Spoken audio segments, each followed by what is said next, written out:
বন্ধুরা, আমার জীবনের একটা ঘটনা বলি। অনেক বছর আগের কথা।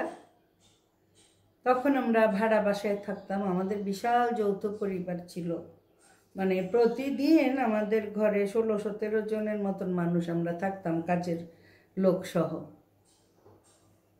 তাই কোনো কিছু কিনলে 1.5 ডজন না কিনলে হতো না। 1.5 ডজন কিনলে 2-1টা থেকে যেত, এটা আবার শেয়ার হতো।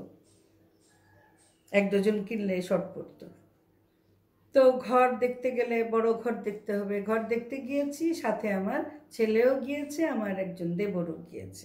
আমার 3 জন দেবর, 3 জন ননদ আছে। তো ঘর দেখলাম। ঘর দেখে বোঝা গেল আমাদের তো বড় সংসার, এর জন্য কাপড় চোপড় শুকানোর পর্যাপ্ত জায়গা ছিল না। কিন্তু বাড়িটার ডিজাইন আমার খুব পছন্দ হয়েছিল। একটা ডুপ্লেক্স বাড়ি ছিল। তো দেখে দেখে নামছি। ওই বাড়িওয়ালি যিনি ল্যান্ডলেডি, উনি, আমি বাংলার প্রফেসর শুনে আমার সাথে কথা বললেন। ওনার আব্বা একজন বিশিষ্ট লেখক, নাম বললে আপনাদের মধ্যে অনেকেই চিনবেন, আমি নামটা বলছি না। তো ভালো লাগলো কথা বলে। নেমে আসবো, আমার ছেলে গিয়ে সোফায় বসে পড়লো। ছেলে তখন বোধহয় কেজিতে পড়ে কি 1-এ পড়ে, ছোট। আমি বললাম, বাবা চলো, আমাদের তো কাজ হয়ে গেছে। বলছে, না এখন তো আমরা যাব না। বললাম, মানে কি? বাড়ি দেখতে আসছি, বাসা দেখা হয়ে গেছে, চলো আমরা যাই।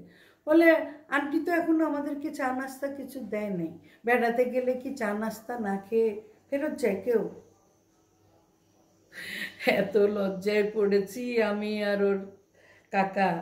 আমার দেবর আমার দিকে তাকায়, এখন কি করবো। আর ভদ্র মহিলা যে লজ্জায় পড়েছেন। বাঙালি অতিথি পরায়ণ, সবাই জানে। হ্যাঁ, একটু চা বিস্কিট বা এক গ্লাস শরবত আর একটু বিস্কিট হলেও আমরা আসলে দেই। এত বড় মাপের মানুষ, এত ধনী মানুষ, আমার সাথেও পরিচয় হলো, এত খুশি হয়েছেন।